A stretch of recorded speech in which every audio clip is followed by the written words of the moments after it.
मैं कुछ अर्ज करूं? बुजुर्गों का कहना है कि जब जिंदगी की गाड़ी इश्क के प्लेटफॉर्म पर जाकर अटक जाए तो उस गाड़ी में थोड़ा सा शादी का पेट्रोल डाल देना चाहिए तो गाड़ी आगे बढ़ जाती है। मेरा ख्याल है तुम दोनों शादी कर लेनी चाहिए फटाफट। क्या बात कर रहे हैं कादर भाई? कहाँ शादी के चक्कर में फंसा रहे हैं? चक्कर? शादी चक्कर है? हिंदुस्तान की 80 करोड़ जनता बेवकूफ है जो शादी करती है। आप ही एक सियाने जो आसमान से उतरे। और शादी के बाद जो प्रॉब्लम है उसका? शादी के बाद क्या प्रॉब्लम? हनीमून का। ओह, क्या प्रॉब्लम ढूंढ के लाया यार। तेरे को तो 5 रुपए इनाम देना चाहिए। मिलना शाम को। हाँ, अभी हनीमून मनाना तो होटल बंद करता हूँ, ये मना ले। बाबा मैं दूं आइडिया आपको? हाँ बोल। बाबा कल्याण के पास एक छोटी सी पहाड़ी है, उधर एक खोली है। क्या रोमांटिक जगह है। अपने हाथों से 3 मारवाड़ियों को उस खोली में दफनाया था। इससे अच्छी जगह हनीमून के लिए नहीं मिलेगी। अरे बाबा, हनीमून के लिए तिहाड़ जेल से अच्छी जगह तेरे को कहाँ मिलेगी? मेरा मतलब है अंदर नहीं, तिहाड़ जेल के पीछे एक ढाबा है। अबे चुप, ढाबा भी कोई हनीमून मनाने की जगह है? बाबा अपन तुमको बोलता है गोवा में एक होटल है, होटल हनीड्यू। अपन ने उधर डाका डाला था। क्या होटल है। अबे उल्लू के पट्टे, ये लोग हनीमून मनाने जा रहे हैं, को खून करने नहीं जा रहे हैं। मून में और खून में बड़ा फर्क होता है, मालूम नहीं है? बाबा तुमसे कोई लड़की मिलने आई है। लड़की? नमस्ते। हाय। हाय। मुझे आपसे कुछ बात करनी है। मैं जरा आर पार को खाने का ऑर्डर दे के आता हूँ। बोलो क्या बात है? अभी ठीक तो है ना? नहीं, आपका भाई ठीक नहीं है। क्यों? क्या हुआ उसे? आप ये शहर क्यों नहीं छोड़ देते? जब तक आप यहाँ रहेंगे अभी जलता रहेगा। क्या आपसे अभी का जलना बर्दाश्त होगा? तुम क्या चाहती हो कि मैं अपने माँ के कातिलों को यूं ही छोड़ दूं? वो काम तो अभी भी कर सकता है। वो पुलिस ऑफिसर है, ये उसकी ड्यूटी है। किसका क्या फर्ज है ये हम सब समझते हैं पूजा। अभी को अपने भाई पर यकीन नहीं है और अभी के भाई को अभी के जज्बात की कदर है। ये दोनों भाइयों का टकराव है पूजा। मुझे या तुम्हें बीच में पड़ने की कोई जरूरत नहीं। मैं अभी से प्यार करती हूँ और मैं बाबा के लिए जीती हूँ। निशा, मैं तुम्हें इस तरह जलील होते हुए नहीं देख सकती। और मैं अभी को इस तरह जलते हुए नहीं देख सकती। मुझे अफसोस है कि अपने जेठ के सामने से मुझे खाली हाथ जाना पड़ रहा है। जाकर कह देना अभी से कि उसको ऊंचा रखने के लिए आज भी उसका भाई उसके कदमों में अपनी लाश बिछा देगा। बाबा 1 मिनट, सनी ने बुलाया। कह दो कि बाबा नहीं है। मैं चाहता हूं तुम खुद उससे बात कर लो। लो बात करो। हेलो बाबा मेरे पास आ जाओ। क्यों? नवाब अब मेरे पास है, उसकी खातिर आ जाओ। नवाब? ठीक है मैं आता हूँ।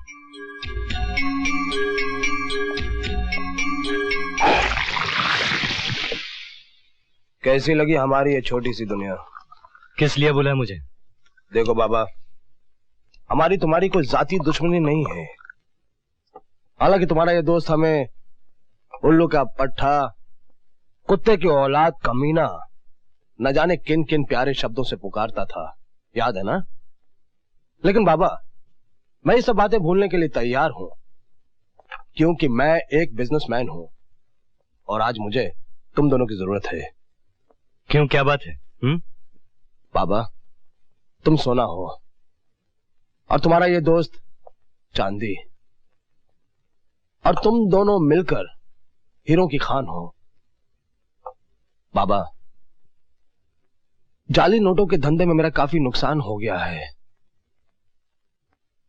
मेरा काफी माल वापस भी आ गया है। और जानते हो ये सब क्यों हुआ है? क्योंकि मेरे पास बाबा और नवाब नहीं थे। मैं चाहता हूं कि तुम लोग मेरे लिए काम करो और इस काम के लिए मैं तुम्हें 10% देने के लिए तैयार हूं। 50% तो अंकल से मिलता था। तब तुम्हारी दोनों टांगे सलामत थी और बाबा जेल नहीं गया था। 40%, 30%, 35%। डन। लेकिन इस 35% का 5% एक पुलिस ऑफिसर को जाएगा। पुलिस में भी हमारा एक आदमी होना चाहिए। पुलिस को बीच में लाने की जरूरत नहीं है सनी। नहीं, अगर वो पुलिस ऑफिसर नहीं होगा तो ये सौदा नहीं होगा। कौन है वो ऑफिसर? इंस्पेक्टर अविनाश।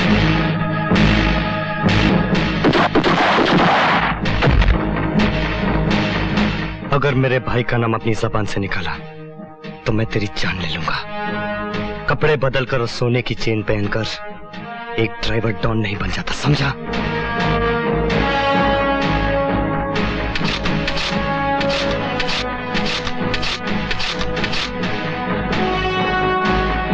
चल नवाब।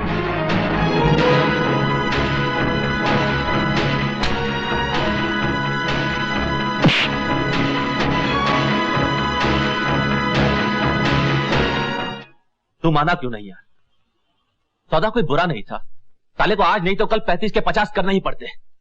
हम दोनों फिर से धंधे में आ जाते। बाबा और नवाब का जवाब नहीं है किसी के पास। मैं तुझसे कह चुका हूं नवाब कि मैं सनी के लिए काम नहीं करूंगा। इसमें बुरा क्या है बाबा? कल तक जो हम लोग अंकल के लिए करते थे आज सनी के लिए कर लेते। वो हरामजादा उल्लू का पट्टा आज तेरा बॉस बन गया है नवाब। उस हरामजादे के लिए कौन लौटना चाहता है? बाबा बाबा मैं हमारी बात कर रहा था। तेरे बारे में तो मुझे पता नहीं, लेकिन मेरा फैसला मैं तुझे सुना चुका हूं नवाब। ये तेरा मेरा क्या होता है बाबा? हमारे बीच हर फैसला हमारा होता था। फैसला हमारा होता था, लेकिन कीमत सिर्फ मैंने चुकाई है नवाब। मेरी माँ, मेरी मोहब्बत सब छिन गई मुझसे। एक भाई रह गया है, मैं उसे खोना नहीं चाहता। और मैं बाबा, मैं तेरा कुछ भी नहीं। तू तो मेरी जान है नवाब, लेकिन तू तो जानता है कि मैं अपने भाई के लिए अपनी जान भी कुर्बान कर सकता हूं।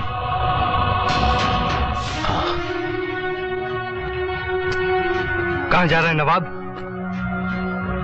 अब तेरे रास्ते में मेरा घर नहीं पड़ता बाबा। मैं समझता था नवाब कि कोई समझे या न समझे तो मुझे जरूर समझेगा। तेरे पास तो भाई था, माँ थी, निशा थी, सब कुछ था, लेकिन मेरा तो इस दुनिया में कोई नहीं था। फिर भी कभी मैंने अपने आप को अकेला नहीं समझा, क्योंकि तू मेरे साथ था। तू ही मेरी दुनिया थी बाबा। तू समझता क्यों नहीं नवाब? मेरी दुनिया मेरा भाई है। भाई एक इत्तेफाक होता है बाबा, एक खून का रिश्ता होता है जिसे हम चुनते नहीं, हमें कबूल करना पड़ता है। लेकिन दोस्त हम चुनते हैं अपनी मर्जी से, अपनी पसंद से, अपनी खुशी से। हम दोनों ने एक दूसरे को चुना था बाबा, और आज तूने अपने भाई को चुन लिया। लेकिन एक बात याद रखना, एक दिन यही लंगड़ा दोस्त तेरे काम आएगा बाबा।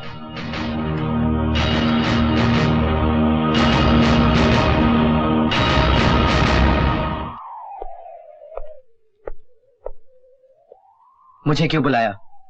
होशियार करने। सनी तेरे लिए जाल बिछाएगा, संभल के रहना। मुझे अपनी हिफाजत करनी आती है। तेरी जिंदगी खतरे में है छोटे। सनी बहुत ही खतरनाक आदमी है। मुझे ना ही किसी धमकी का डर है और ना ही किसी चेतावनी की जरूरत। मेरी जिंदगी मेरी है। ये बच्चों का खेल नहीं है छोटे। मैं बच्चा नहीं हूं बाबा, क्योंकि आज मेरे सामने कोई बड़ा नहीं। लेकिन तू मेरा छोटा भाई है। मैंने तेरे लिए सब कुछ गवा दिया अभी, और आज अगर तुझे कुछ हो गया तो मैं लाशें बिछा दूंगा। ये शहर देखा है? इस शहर में आग लगा दूंगा, आग। चाहे उसके बाद तू मुझे गिरफ्तार करके फांसी पे क्यों न चढ़ा दे। चढ़ा देना मुझे फांसी पर।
कीमत तुझे चुकानी पड़ेगी सने।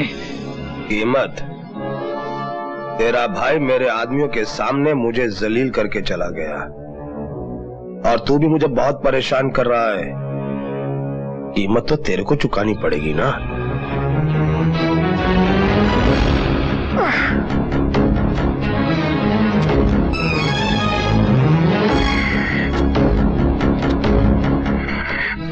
बाबा से कहना ये जंग का ऐलान है।